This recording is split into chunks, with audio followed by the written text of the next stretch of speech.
Welcome to the Halo Effect, hospitality stories with Ashleigh and Michael Donald. Hospitality isn't just our profession, it's our passion. With decades of experience and countless stories to share, we've navigated the highs and lows of this dynamic industry, not just as professionals, but as a husband and wife team tackling the challenges of business and life together. This podcast is your invitation to step behind the curtain of the hospitality world. We'll share real experiences, lessons learned, and the moments that have shaped our journey, offering inspiration and insights for anyone walking a similar path. Whether you're just starting out or have years under your belt, we're here to remind you that every challenge is an opportunity and every story has the power to inspire.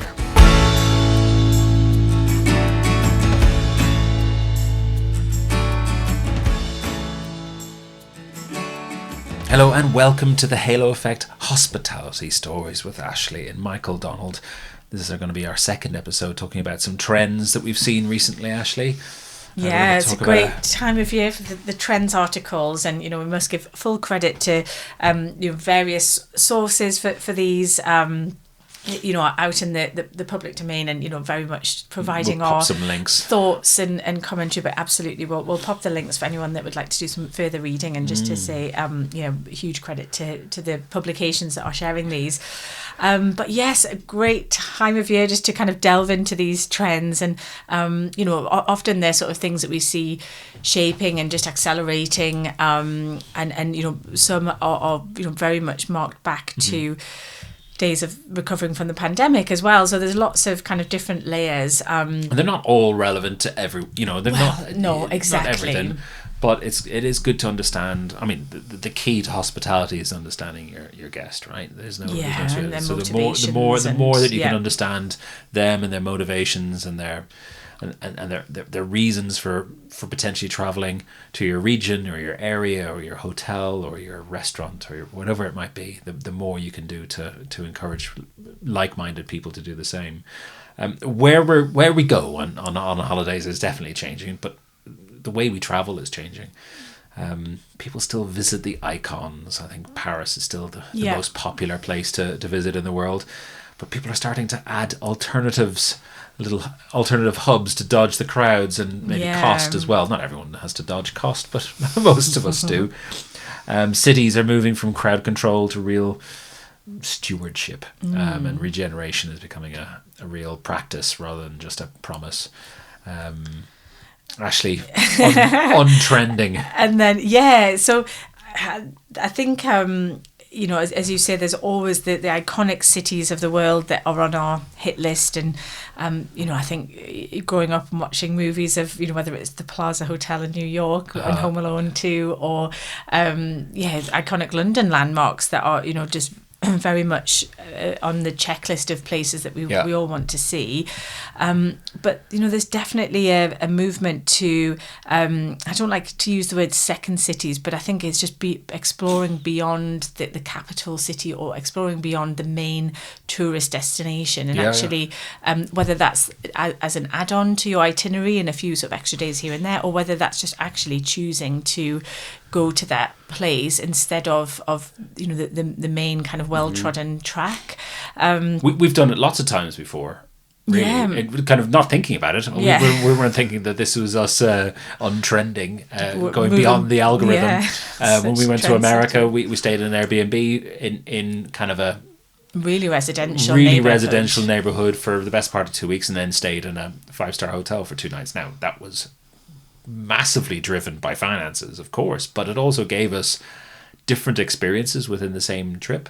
You mentioned New York, one of my absolute favorite cities. I haven't been there in a very long time, but my first time ever going down there, I did spend a night in Hoboken, just going to gigs and living like a local. Went out to all the different boroughs and just visiting and trying to do as much of that living like a local as I possibly could, because it's just a different experience. And people, we know how important experiences are.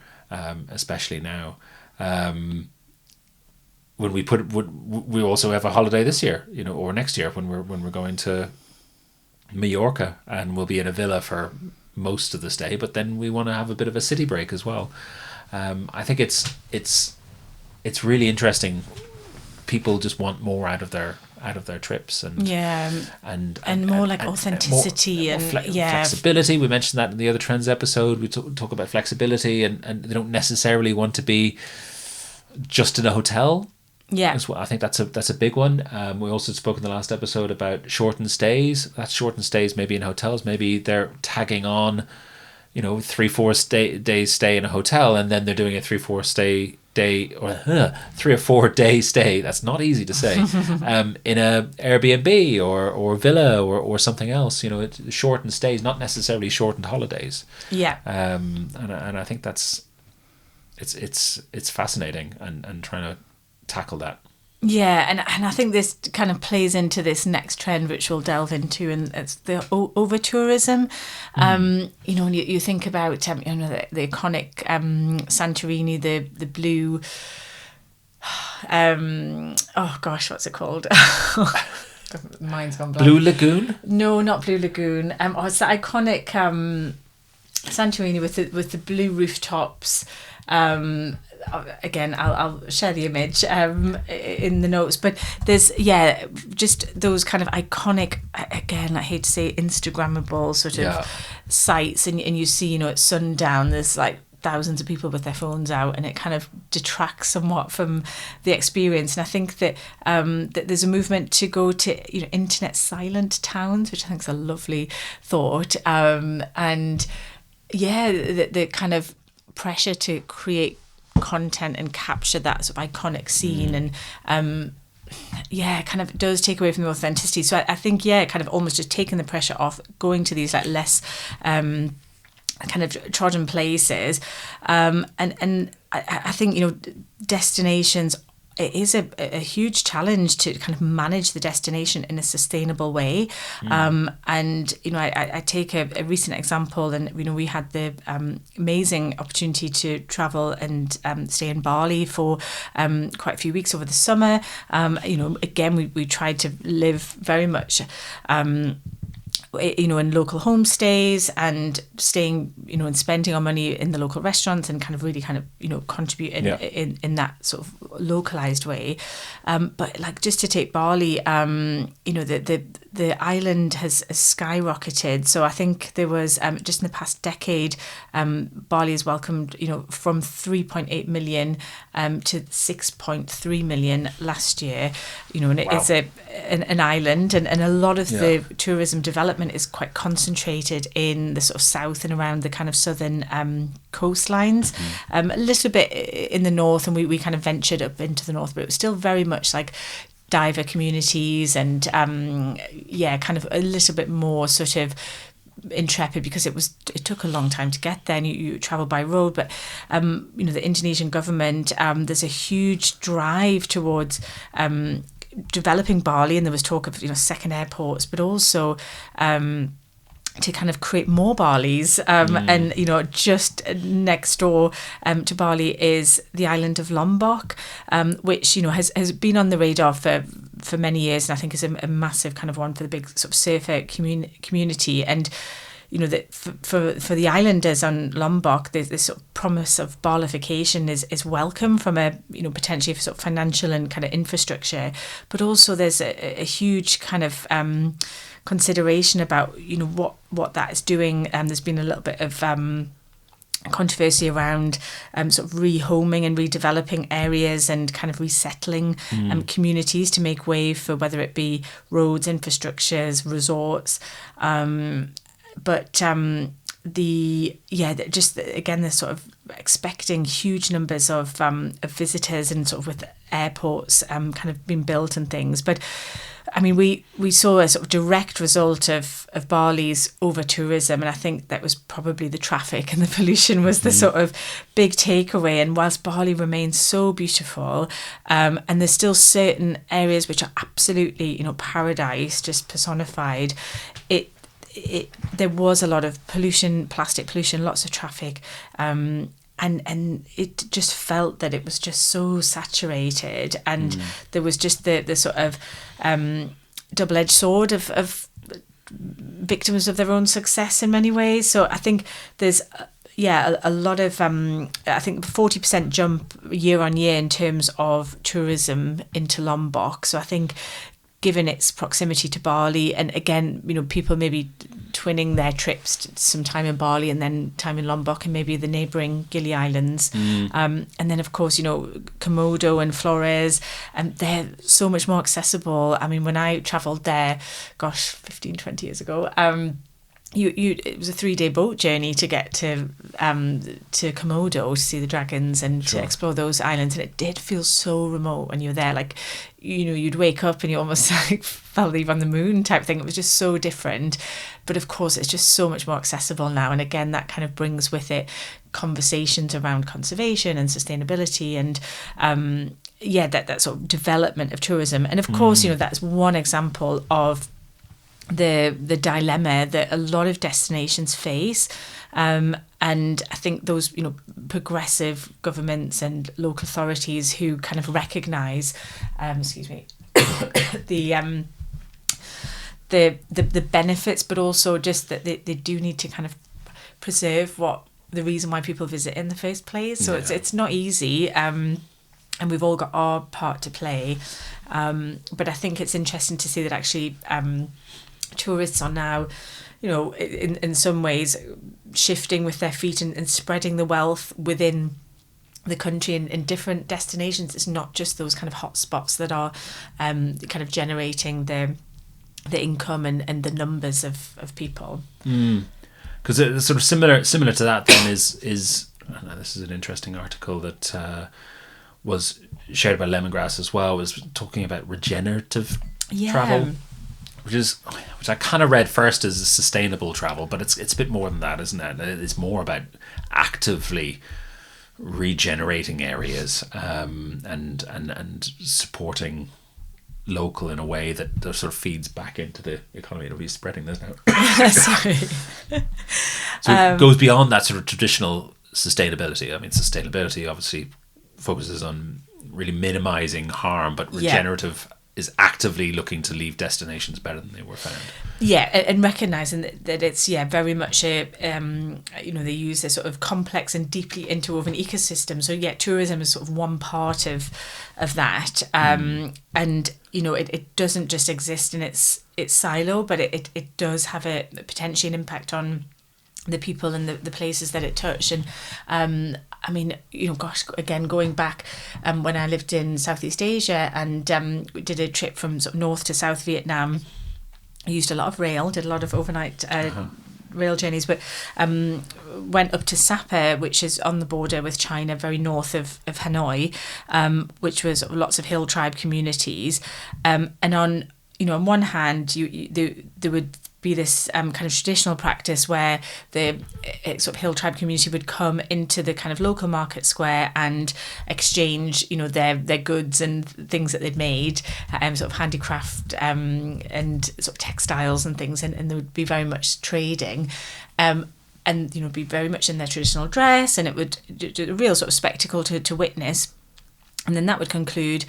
And then they would all sort of disappear off to the internet cafe or to, like, it was kind of before smartphones, but they'd all just be online and consuming, the global kind of content that we all would have been at that time. So, but so on one hand, it was kind of, was the presence of such a global community of travellers influencing and changing their way of life, or were they sort of adapting and kind of taking preserving their traditions, but then still sort of tapping into the sort of more contemporary way of life, and that sort of ethical dilemma of if that is what, I don't know, progress is defined as, or is that diluting any of their culture? But it was just really interesting to witness. But I think that we do need to be very respectful and I suppose, and certainly different cultures and customs, and as tourists, just to recognise that we are guests and in their country, and we need to be respectful and understand and learn as well. And I think as I say, that the regenerative travel, it seems like a really holistic way of trying to manage over tourism, but bringing in all of the different stakeholders, so not just tourism operators or hoteliers, it's, the whole policymakers, the investors, and kind of really having a robust destination management and development plan. And I think that's going to be so important, as there are just going to be so many more travellers in the world as well. And, we look to destinations like China where, a lot of their citizens, will be mobile and travelling, and there's such a new generation of travel now that we just, the kind of time is really now to sort of accelerate those plans. And, people are getting older, they might have more time on their hands, more disposable income. That average age of all travellers is probably going to go up a little bit more globally. We know that, and that kind of brings us on to the next point. Really, apparently, the travel powerhouses are middle-aged women. Well, there you go. Is that midlife women? Midlife women, I think, yeah. So on the 55 plus mark. Yeah, and again from our friends at Lemongrass that sort of talk about, so sort of women 55 plus represent a $245 billion travel market, and that's projected to grow to almost double by 2035. And they're really, channeling this spend into purpose-led, wellness-aware adventures. So, that is, I think it's just such a sort of powerful segment of the market, and, where that sort of experience of life and kind of different chapters of life, and you are a lot more sort of purposeful and perhaps kind of know a little bit more about what you're looking at, more self-assured, and perhaps you're in a situation, if you've had children, that they're kind of a bit more independent themselves, and you just find yourself perhaps with additional free time, maybe some more disposable income than previous because of a career that you've had and nurtured along the way, So with that motivation for sort of purpose-led and very sort of wellness-specific travel, how do travel companies, hotels, experiences really cater to that, and ensure that they are curating these experiences for that market, because it's a huge proportion of the market. It's not a segment that we often see in all the marketing materials. We don't generally see the marketing video with women 55 plus in them. It's normally a very different situation, but it really makes sense. Yes, women in the family have probably a more than 50% influence on the final decision on holidays, but once it gets to a certain age, then that influence on that household holiday is now becoming an influence on a extended family holiday potentially. So it's just a much bigger decisions are being made for more people. And who's going to argue with their with their mom in that situation? I think as well, like generally speaking, there's a lot more awareness around menopause, with sort of in the workplace, nutrition, personal coaches and personal trainers, that it's a lot more kind of spoken about and recognised as well. And I think in many generations ago it was very much suffer in silence, and I think there's definitely a conversation around that. And I think that as a society we do need to recognise and adapt and support that chapter, and I think that's a really good example of the sort of travel community responding to that.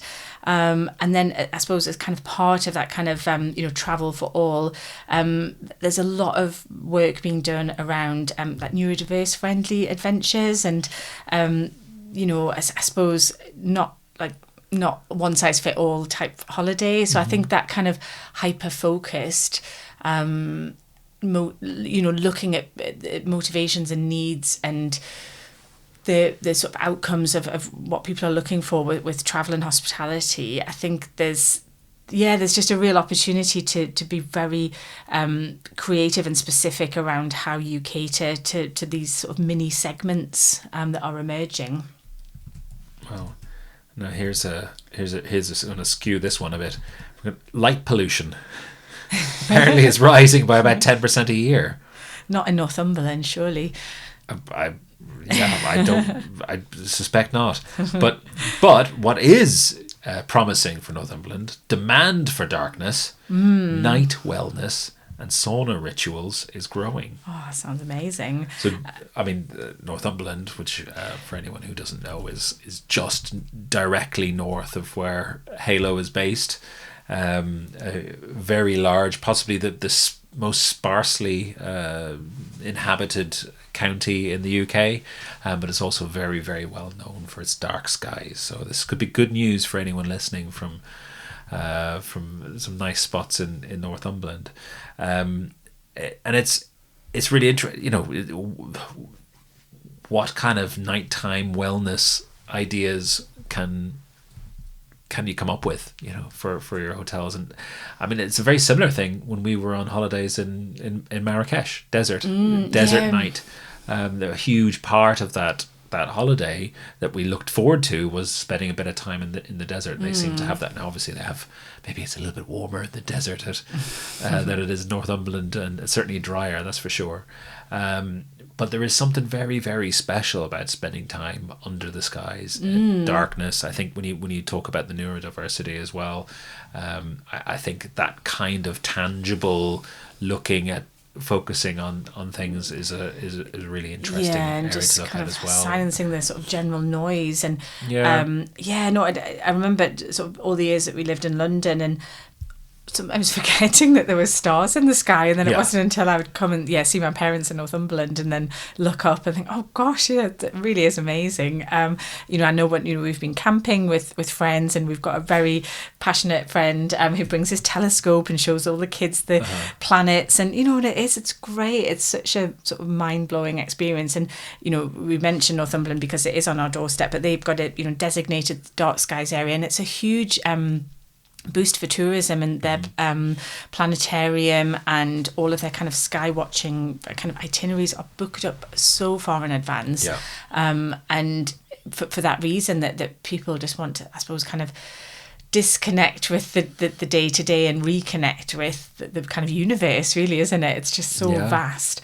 And it's so easy to, when we lived in London, we didn't think about it until we went somewhere else where we could see skies. And likewise, if you're living in Northumberland or you're living in Marrakesh and you're used to seeing those skies every night, you probably get used to that as well, and don't maybe appreciate how different it might be for someone who's visiting your area. So it is worth considering, and putting yourself in the shoes of people who are visiting your area and visiting your hotel and visiting your country, and understanding that this is more experiential opportunities to look at. Exactly. And then I think tied to that is this sort of like hot and cold experiences, and saunas, and there's a harder sell in Northumberland.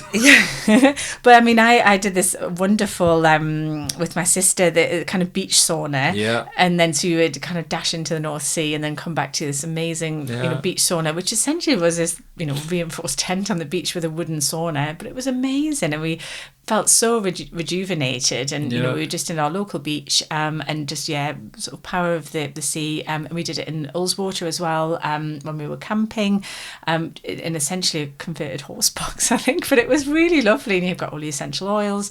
And then I think at the kind of next level, from a luxury hotel perspective, there's all sorts of benefits with like infrared saunas, plunge pools, and I think investigating those kind of heat-led experiences as part of that kind of extended well-being offering.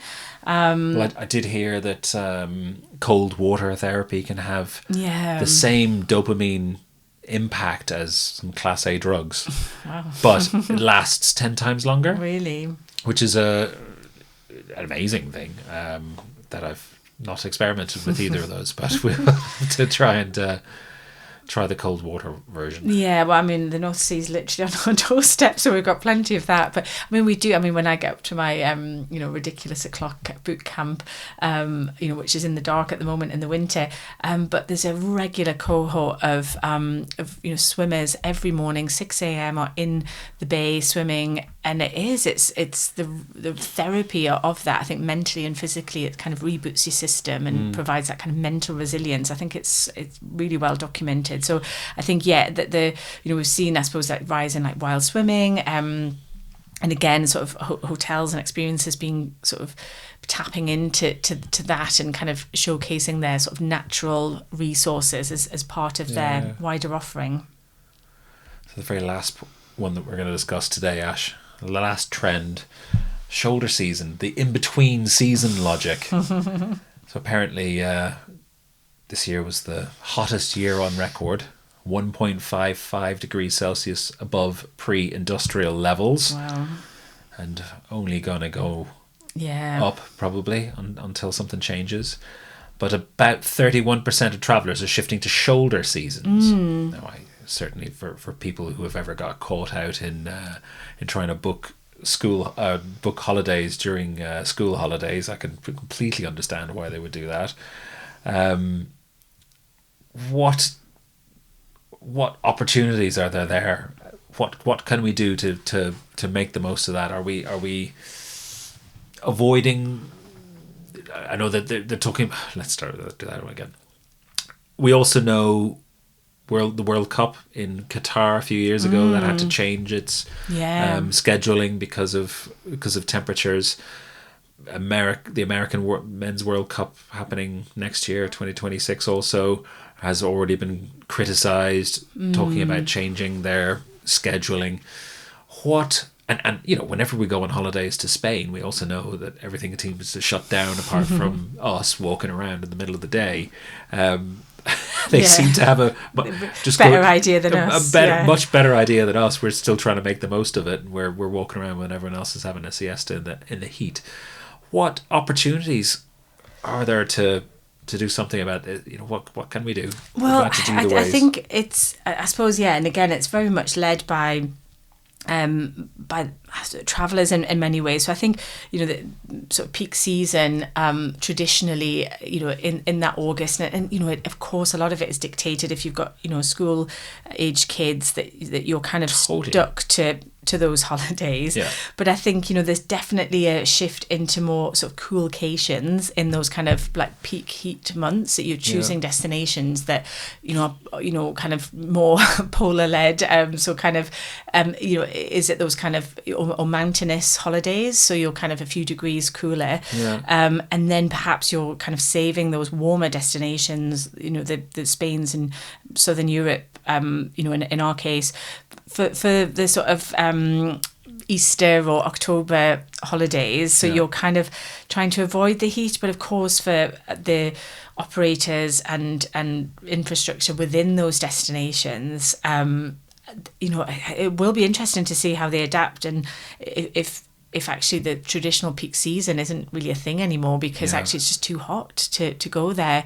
I mean, of course, you've got destinations in the Middle East, and of course their peak period times are in the sort of colder months. But there's still lots of people that visit in the summer, and they just avoid going outside. And there's a lot of experiences that are indoor, whether that's adventure activities, whether it's shopping, whether it's hotel kind of amazing brunches and things like that. So I think your programming and experiences have to kind of almost be like in an air-conditioned environment for people to manage to do that, or it's evenings or early mornings, and you just have to kind of write off that middle of the day in the destination.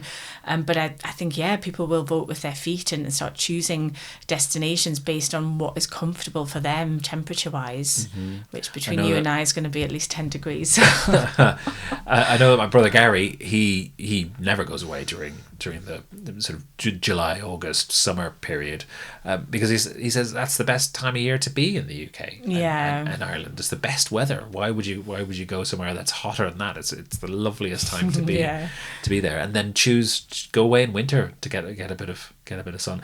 When we went to I know we're going to mention this again, but when we went to Thailand and to Bali, Thailand was off season, wasn't it? Yeah, like it was. Yeah, it was kind of we went at a time season, monsoon season. We were lucky because we only really had one day of intense rain. We still managed to eat out on the beach for dinner, and then it was peak season when we got to Bali, just because of the scheduling for Australia. Which is why it was so busy, but I think it's kind of like that most of the year. But it was definitely peak season, so we were limited. We had to go. We had to go at that time of year. If we wanted to get away for that period of time, that's the only time we could go until our kids were out of school. Really, yeah. And then when people are in jobs, they often can't get away from that period of time. Maybe every few years they could get a sabbatical or something like that as a special occasion, but usually you can't get that period of time off. So just sort of doing everything you can to really adapt to what your guests or potential guests might want to do, and offering ways of avoiding or getting the heat or cool that they're looking for. Yeah, and then it always you know, key. I'm sure will to kind of stabilise that seasonality as well, and that pressure of like, we must make all of our money in 3 months of the peak season and just to survive the winter, you know, like there's a lot of businesses that would kind of have that you know, potential model. So I think actually then like stretching that into more shoulder seasons, you've got like less of a peak, but it's more flatlined and spread out. Surely it's got to be a better kind of cash flow and also supporting jobs as well. You know, in a lot of these touristy destinations, you've got the sort of, you know, classic summer job, and then, you know, what happens in the winter, and what happens with climate change. I mean, we you know, friends of ours, they've just come back from Scotland, and they were up in Aviemore, which is, you know, very much the sort of quintessential Scottish like ski village. But because of, you know, climate change, they aren't guaranteed snow, or certainly enough to kind of have a proper ski season like they would have done in the past. So a lot of the ski instructors and the businesses have totally diversified, so they're doing more like mountain biking tours, and they're doing more kind of like outward bound adventure tourism rather than just solely skiing. So there's ways that you know, the lifts are being used more to bring like mountain bikes up and to kind of so it's trying to, I suppose, evolve. It's just all getting more extreme, isn't it? Like it's just going to be hotter, it's going to be colder, it's going to be wetter, it's going to be drier, it's going to be all those things it's going to be. So just finding a way to manage in every situation. Exactly. Kind of the key. Good luck with that. Thank you for listening to The Halo Effect, Hospitality Stories with Ashleigh and Michael Donald. We hope today's episode has offered some insights and encouragement to anyone navigating the world of hospitality or entrepreneurship. We'd love to hear from you. If you have a question, want to suggest a topic, or interested in just joining us as a guest, you'll find our contact details in the show notes. Don't forget to follow, like, or subscribe to The Halo Effect on your favourite podcast platform so you never miss an episode. Until next time, thank you, and we can't wait to welcome you back for more stories and inspiration.